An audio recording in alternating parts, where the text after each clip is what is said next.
This episode of Nos Audietis is sponsored by Full Pull Wines, a Seattle-based wine retailer and proud sponsor of Nos Audietis since 2011. Full Pull was founded in 2009, is based in Seattle, and is owned and operated by longtime Sounders supporters. They offer the best boutique wines of the world to members of their mailing list, with special focus on their home, the Pacific Northwest. Hey, this is Christian Roldan. And Jordan Morris from the Seattle Sounders Football Club. And you're listening to... This is Nos Audietis. Here we go. Come on! Hey, O'Shan! Let's go! Save by Fry! The Seattle Sounders have done it! MLS Cup winners! Here comes Rangers through the middle to crown it for Seattle! And now they truly can start the celebrations. It's the Sounders MLS Cup. Nicoladero leaves absolutely no doubt!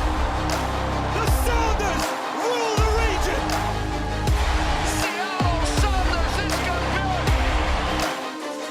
Seattle Sounders, the greatest MLS team in history. They've scored! They've scored! Finally! This feels fucking awesome. This is a tiny dog. Is that what you young people call twerking? And Paul McKay says, cheat! You want to win? Let's see how the Sunday, bro. Good for Seattle!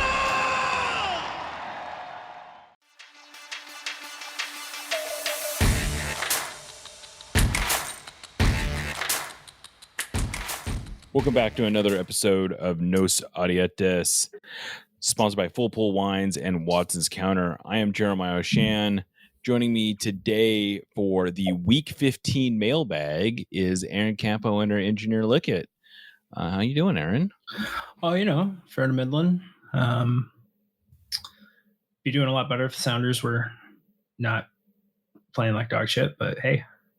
Yeah. Control the controllables, right? Right. But Villa's good, right? Did they finish a really good season? They've got one game left. One more game. If they win, they will qualify for Europe, which would be pretty cool. Yeah. So yeah, that's been fun. That's been, it's been nice.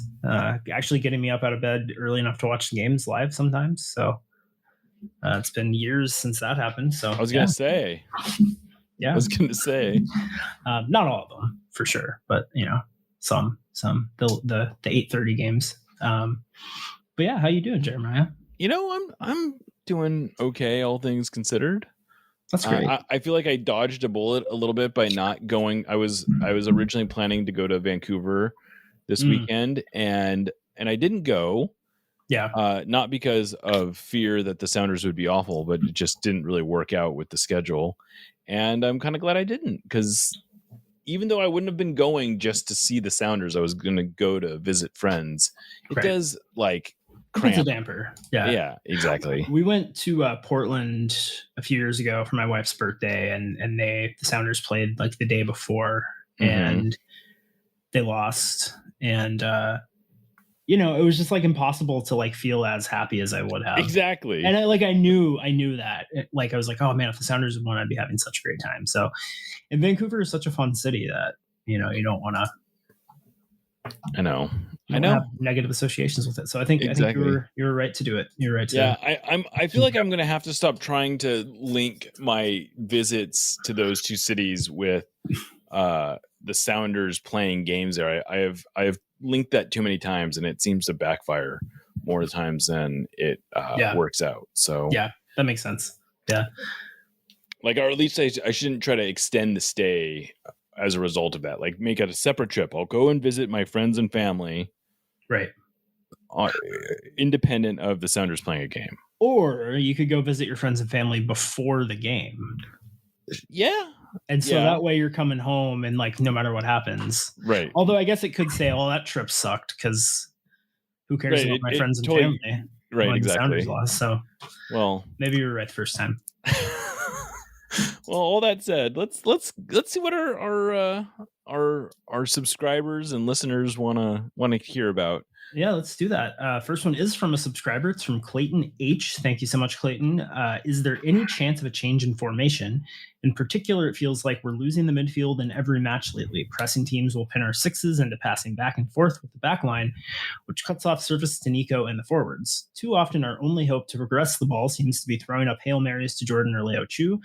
Is this just down to missing Christian's ability to drop down into more of a number 8 role? Is it fatigue beginning to limit our forwards' abilities to cover more ground and provide outlets? That is a great question, Clayton. It is a great question, and he identifies like a lot of the problems. Yeah.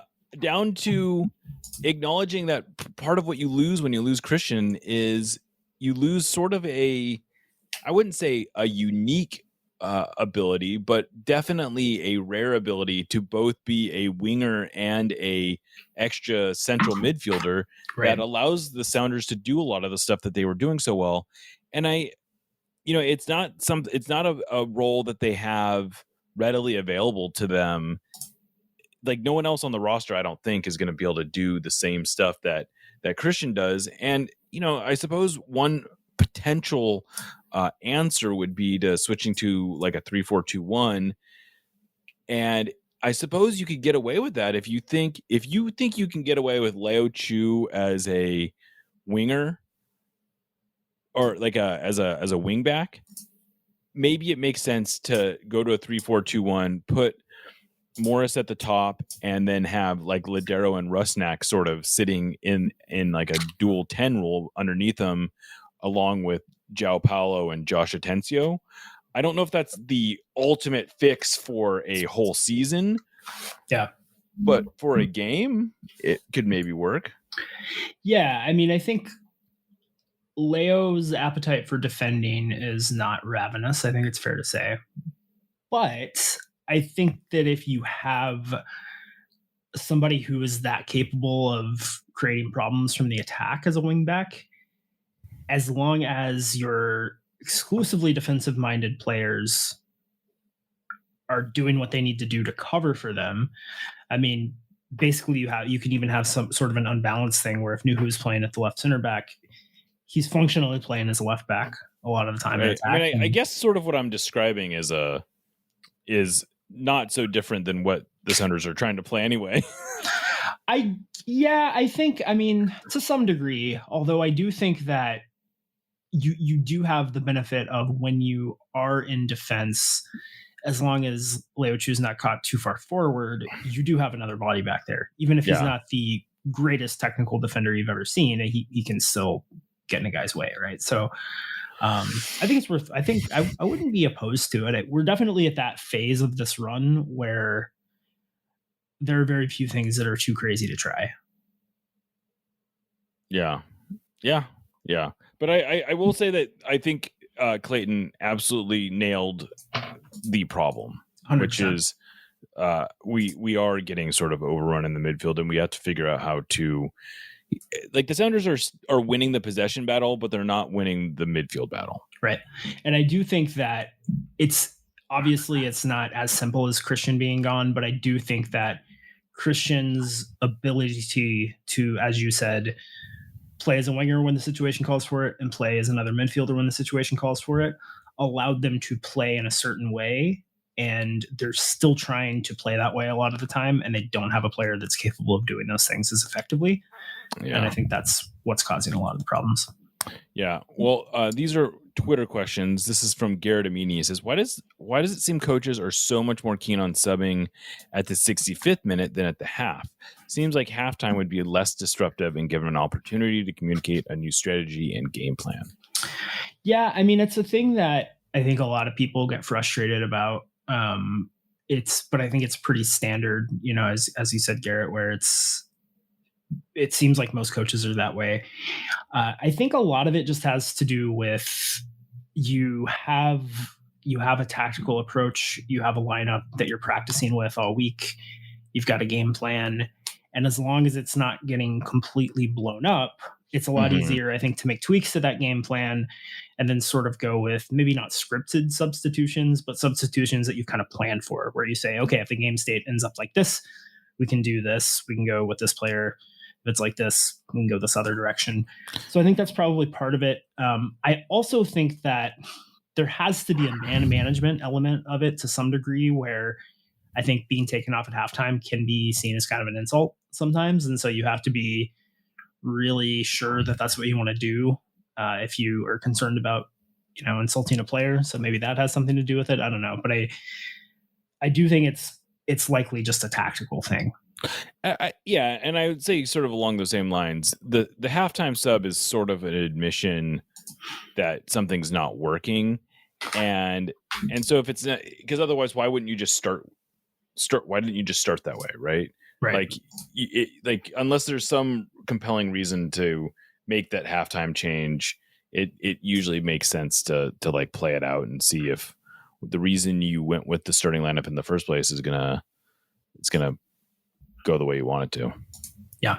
I think too that a lot of the time, unless it's an obvious disaster like it was against Vancouver, I think a lot of the time coaches and teams see the game state at halftime a lot differently than fans, where they're sort of anticipating that things will have gone a certain way.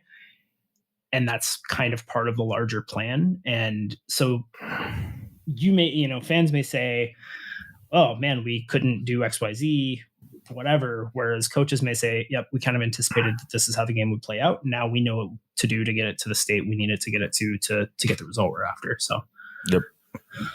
This one is from TIE Fighter 17. Apart from Houston and the fact that they had 9 people, the last game I could find where we salvaged a late draw or scored late to win was against Pumas on the road. Since it's been a lot of 1-goal losses and very few, if any, late victories. Thoughts? Man, that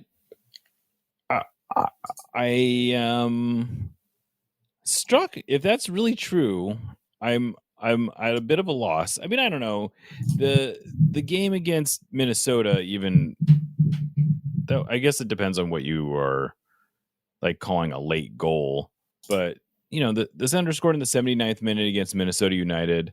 But yeah, I mean, it's an interesting observation. I would have to sort of like dig through the archives. I assume TIE Fighter did this, and I'll San take his Diego word too, although that's US Open Cup and right.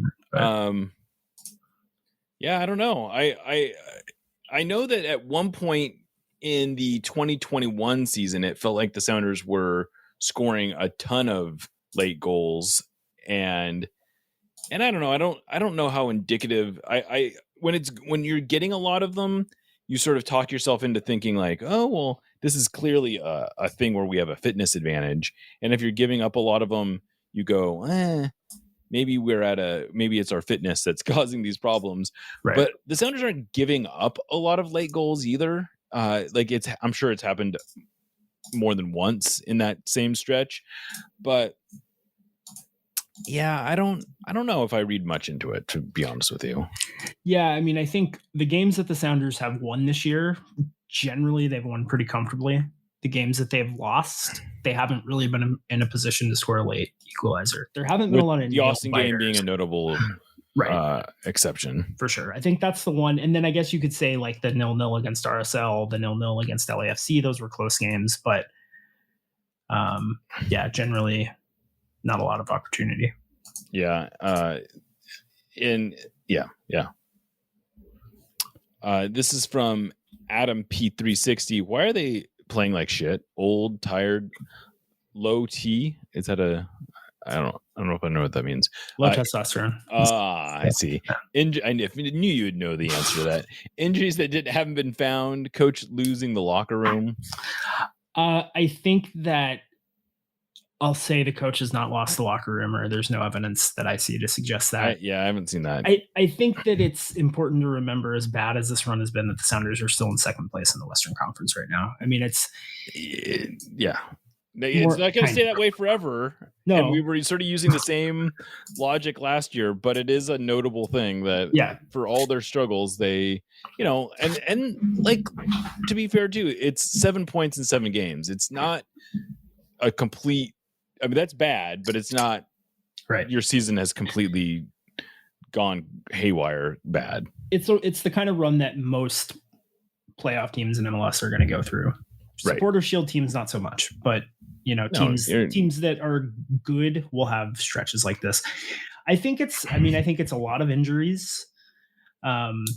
Injuries, I don't think are an excuse for this run, but they are a contributing factor, and people hate to hear that. They hear it that say, "Oh, you're just making excuses for them."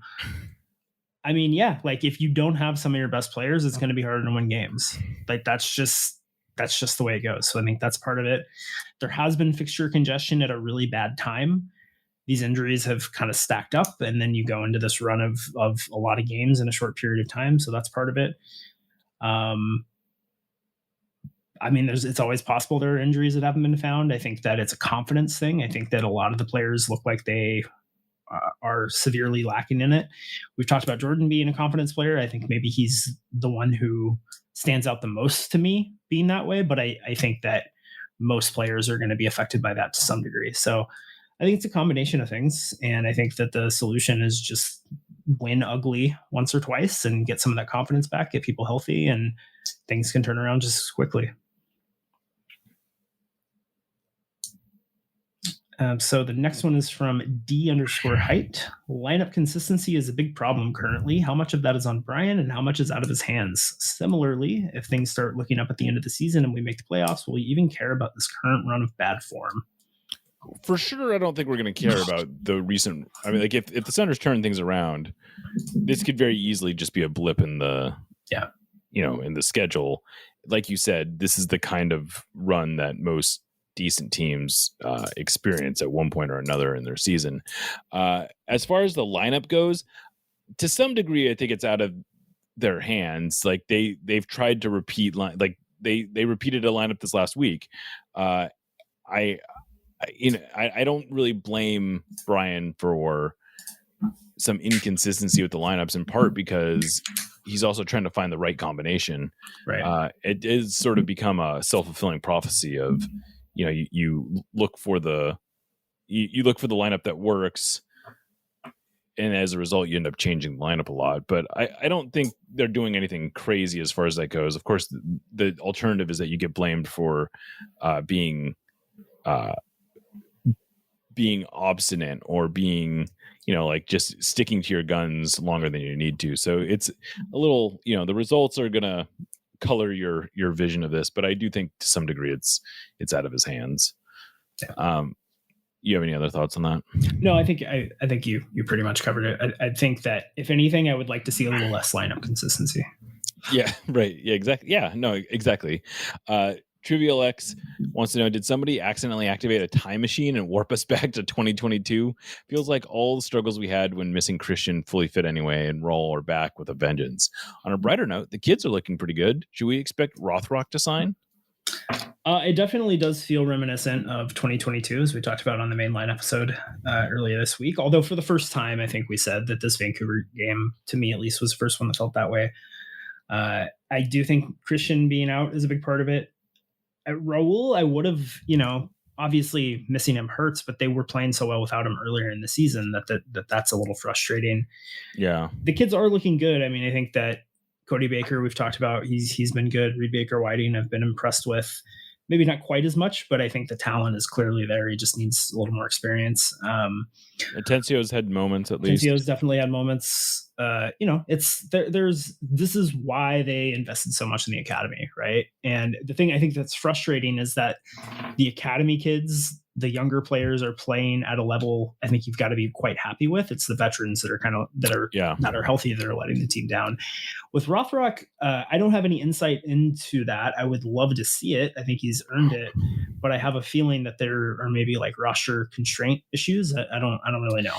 Yeah, my suspicion is that he's going to sign if, like, he was training with the first team today. I don't think he has any short-term call-ups left. I think that they burned their last short-term call-up. I can only assume that they were willing to be sort of willy-nilly with that last call-up because they ultimately expect to sign him. But I don't really fully understand the ramifications of signing him. I still think they would have 2 open roster spots. Even if they signed him, I think he would occupy like a supplemental roster spot. So it's not necessarily a big roster spot that he fills, but I don't know for sure. I think he's done enough to deserve it. And I think he's an interesting player to be able to have on the roster. He's someone who potentially, he's competing with like Dylan Tevez for some of those minutes, and he's, to his credit, he's made the most of his opportunities. So I'd have a hard time begrudging them if they did sign him. And like I said, I think it still leaves them with two potential, more, like senior roster spots they can fill. Yeah, I do think that it is important to note, because I feel like some people either forget this or maybe don't know this, that, and this isn't a reason not to sign him. I would love to see them sign him. I think he's earned it. He is 24 years old. Right. He's not a kid. Right. He's not like a 19-year-old academy product. He's 24. And so that does, I think, have to factor in to some degree, I would imagine. Right. You're right. He's a different case than any of the other academy kids that are really on the roster. Yep.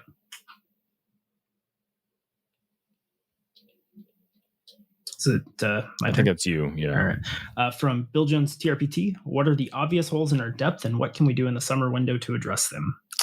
I think that's part of what's so frustrating is like I don't necessarily know what the obvious depth shortages are. I suppose another outside mid, Rothrock kind of would address that. He's someone who can provide some offense at that spot, but I think you probably want to bring in a player who has a little higher end upside. So that's, I think, where you want to look. I suppose you could bring in a young forward, but I don't know if that's really a huge area of need, especially if you have a healthy Hebert, if you have a healthy, like you sort of have to assume these guys are going to be healthy at some point. And if you have Montero, if you have Morris, if you have Rui Diaz, if you have Hebert, like that should be plenty of depth at forward. So I would be reluctant to use another roster spot there. But yeah, I think probably right wing, maybe a left back, but I actually feel okay about left back, especially if, once Rowe is back in a probably a couple more weeks, you have Cody Baker, you have Nuhu. Like those don't scream to me as huge needs. And I guess that's a little bit what's frustrating right now on this roster is that unless you start taking pieces away, it's hard to say like, okay, well, we need to bring in this piece. And I think a lot of the big changes for better or for worse are probably going to just have to wait till the off season. Yeah, I think so. I think that another attack-minded midfielder that's not necessarily an out-and-out winger could maybe be another depth piece that they add to the team. But I don't think there's just not a whole lot of room to do anything seismic without moving guys. Yeah. All right, this one's from Tom Bureau. He says, what are the odds that Raul never plays another minute for the Sounders and wants out / more money? That he wants out and or more money?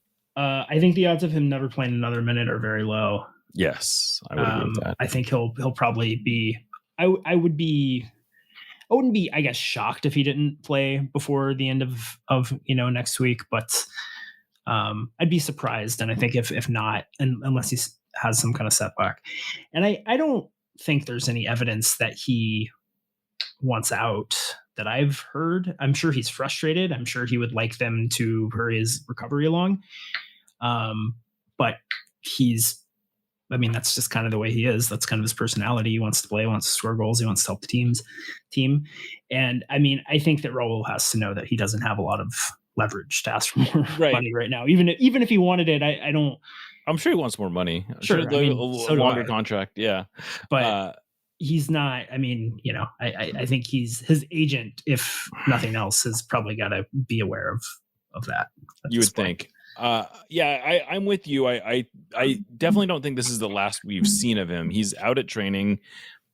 I suppose maybe there's this, if I'm to read into the question, maybe there's this perception that the reason he hasn't played is some other reason than like he declared himself fit last week and he didn't play this week or this last weekend. And I think that's really just comes down to the coaching staff and the medical staff taking a much different perspective on his recovery than he is taking of himself. And, hey, God bless him. I'm glad he wants to play. But if I'm the Sounders, I'm also being as careful as. I mean, the reality is he's already been hurt 3 times this year. Yeah. Like they can't afford to just keep rolling it. Like every time he gets hurt, they give him more time off with the hope that he'll get more fit, and it keeps not working. So, they got to figure out a way to get him on the field and staying on the field. And I think that's what this is about. And I think that's where his frustration is coming from. And if they can get him back on the field and get him healthy and he's scoring goals, I think that will fix everything. Yeah. Including maybe the Sounders form. Yeah. Why not? This one is from, gosh. I left that one to you. M. Bowduin, perhaps one. Sorry. I did my best. The slump feels like a bad vibes and mental lapse. Final third product isn't as sharp. Finishing isn't there. Mental errors on defense. Injuries, fixture congestion, and an Espria bicycle kick seem to have sucked the fun out of this team.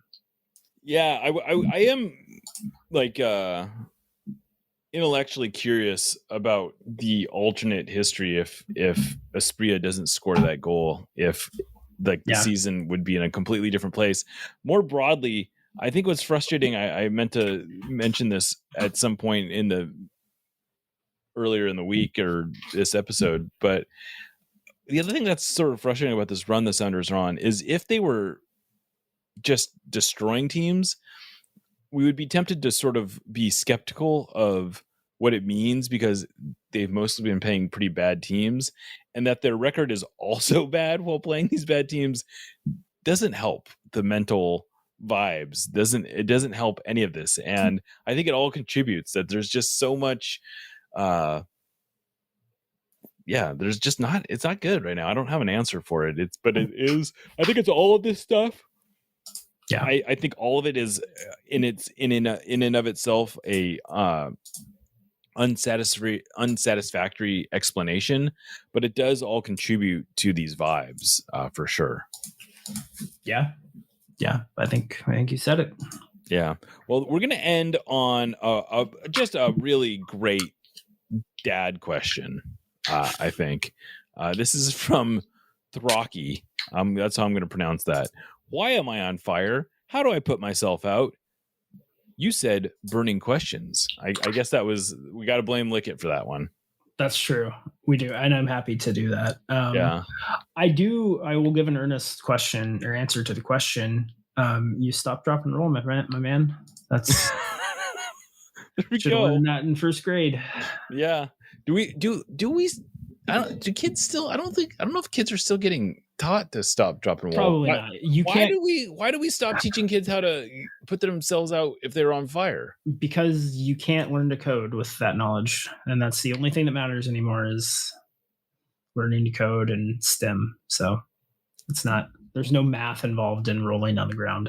And so we can't spend time on it. We gotta hit those test scores. Yeah. Most schools will lose their funding. That's how it goes, I guess. I guess it is. No better system than that. Nobody's come up with one, so I guess we just gotta keep going for it. Yeah. Well, that's our mailbag show for week 15. Thank you to our Substack subscribers for making this fun. I forgot to put a call for questions in this week's column in my newsletter, or this week's newsletter, but I'll remember to do that in the future. And if you have questions that you want to really make sure you get answered, that's the best way to do it, is to send them in through the newsletter. But all that said, thank you to our other sponsors, Full Pull Wines and Watson's Counter. I am Jeremiah Shan, signing off for Aaron Campo. This is Nos Adietis, and we'll catch you next time.